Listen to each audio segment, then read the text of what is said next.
नित्तिका चाहर जी। राधे राधे राधे। राधे राधे महाराज जी, आपके चरणों में कोटि कोटि प्रणाम। महाराज जी, क्या मेहनत नसीब बदल सकती है और क्या बिना मेहनत के नसीब का सब प्राप्त हो सकता है? हाँ, उसे मतलब आप ग्रामीण भाषा में प्रश्न कर रहे हो। उसे शास्त्रीय भाषा में पुरुषार्थ कहते हैं। मेहनत का मतलब पुरुषार्थ।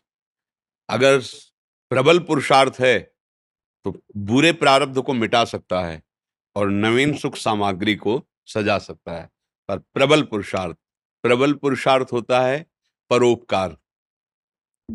दूसरे के भारी समस्या दुख में सम्मिलित होकर उसको मिटा दो और भगवान का स्मरण करो। इन दो के द्वारा ये प्रबल पुरुषार्थ आपके पूर्व प्रारब्ध को नष्ट कर देगा।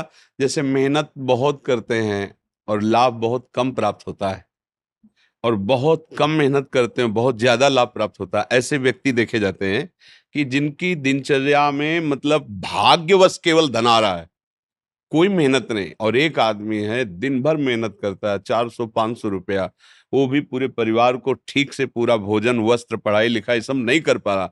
एक आदमी है कि बिल्कुल कोई ऐसा कार्यरत नहीं है, पर अर्थ की बाहुल्यता उसके घर में, ये पूर्व का जो पुण्य है वो उसे अर्थ प्राप्त करा रहा है। वर्तमान में वो पुरुषार्थहीनता दिखा रहा है। तो जब तक प्रारब्ध भोग है पुण्य का तब तक चलता रहेगा। अब एक है वर्तमान में बहुत पुरुषार्थ कर रहा, मेहनत कर रहा है, लेकिन पूर्व का पाप उसे आगे नहीं बढ़ने दे रहा। अब पहले पीछे का जो पाप है उसे नष्ट करने वाला पुरुषार्थ बने। वो दो प्रकार से होता है। परहित सरिष धर्म नहीं भाई। दूसरे का किसी का ऐसा हित हो जाए जो असहाय है, असमर्थ है, रोगी है, परेशान स्थिति में, हम उसका सहयोग कर दें बिना किसी स्वार्थ के और प्रभु का नाम जप करें। इन दो के द्वारा हम पुराने पुराने कर्मों का परिणाम जो हमें आगे नहीं बढ़े उनको हम नष्ट कर सकते हैं। तो हुआ तो ये भी प्रयास ही ना, मेहनत ये भी तो हुई ना। नाम जप करते हुए दूसरों के सुख की भावना में अपने कर्तव्य का पालन करते हुए, तो ये पुरुषार्थ आपके पूर्व प्रारब्ध का नाश कर सकता है। भाग्य से ही सब कुछ मिलता है ऐसा नहीं है, भाग्य भी काम करता है। जैसे बहुत पढ़ लिख करके ग्रेजुएट हुए लेकिन प्रारब्ध इतना बुरा है, नौकरी नहीं मिल रही, तो बेचारे गांव के कार्य कर रहे हैं या छोटी मोटी दुकान कर ली और ऑफिसर रैंक की पढ़ाई की हुई है। और एक है कि ऐसे घर में जन्मे हैं कि जमींदारी पहले से ही है, और वो न पढ़ने में रुचि न किसी क्रिया में रुचि, लेकिन वो बहुत सांसारिक सुखों को भोग रहे हैं। यहाँ प्रारब्ध देखा जाता है। लेकिन एक है कि बहुत गरीब घर में जन्मा, बहुत मुश्किल से उसके माता पिता ने पढ़ा पाया, पर उसने जी जान से मेहनत की, इतना पुरुषार्थ किया कि वो गांव में सबसे बड़ा आदमी बन गया।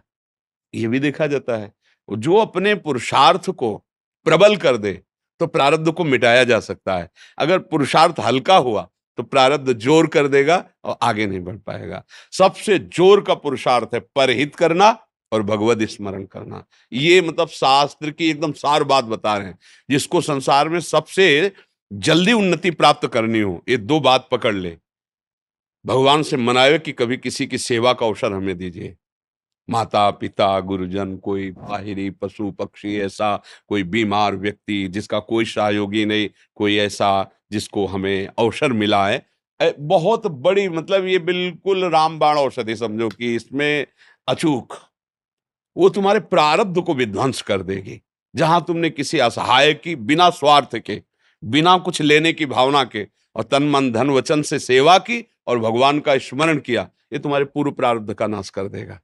और जब हम दूसरों का सुख छीनते हैं, ये भी मेहनत है। चोर भी तो मेहनत करता है, न जाने कितना हिम्मत करता है दूसरों की संपत्ति चुराने के लिए, मारपीट सहता है, मारपीट करता है। वो मेहनत करके दूसरे का धन अपहरण करके दूसरे को दुख देने वाली क्रियाएं करता है। तो उसकी ये मेहनत, उसके पूर्व के पुण्य जो जमा है आगे सुख देने वाले, उनका नाश प्रारंभ हो जाता है। पूर्व का पाप और वर्तमान का पाप, ये जब दोनों मिलेंगे तो किसी काम का नहीं कहते मिट्टी में मिल गया, किसी काम का नहीं, सब विध्वंस हो जाता है। इसलिए सदाचरण करो। और ये अंदर की बात कह रहा हूं, हृदय की, दूसरों को सुख पहुंचाने की भावना ले आओ और नाम जप करो, जय को प्राप्त हो जाओगे। परहित सरिस धर्म नहीं भाई। जटायु जी को वो गति वो दुलार मिला जो महाराज दशरथ जी को प्रभु ले। दशरथ जी वहां प्राण त्याग रहे हैं, भगवान श्री राम वनवास में। जटायु जी ने अपने प्राणों की परवाह न करके सीता जी की रक्षा रावण से करने के लिए रावण पर, महाबली रावण है, आक्रमण कर दिया और एक बार तो बेहोश करके गिरा ही दिया चोंच और पंजों की मार से, और उसके चंद्रहास के प्रहार से पंख कट गए। राम राम राम। देखा भगवान श्याम, गोद में भगवान ने उठाया और ये भगवान ने एक वचन कहा कि ये मेरी कृपा से नहीं, आप अपनी करनी से ऐसी उत्तम गति को प्राप्त हो रहे हो। भगवान ने एक शब्द कहा, ये आप अपनी करनी से ऐसी उत्तम गति को प्राप्त हो रहे हो। तात, ये मेरी कृपा की बात नहीं, तुम्हारी करनी की बात है। तुमने ऐसी करनी की, तब वहां परहित सरिस धर्म नहीं भाई। अगर प्राण भी चले जाएं दूसरे के हित में तो भगवान को प्राप्त होता है। बहुत बड़ी बात है, हम ऐसा पुरुषार्थ करें कि अपने प्रारब्ध का नाश कर दें। जो हमारा बुरा प्रारब्ध हमको नष्ट करने, हमें दुख देने, हमें विपत्ति में फंसाने आया, मंगल हो जाएगा। भगवान का नाम और दूसरों को सुख प्रदान करने की भावना।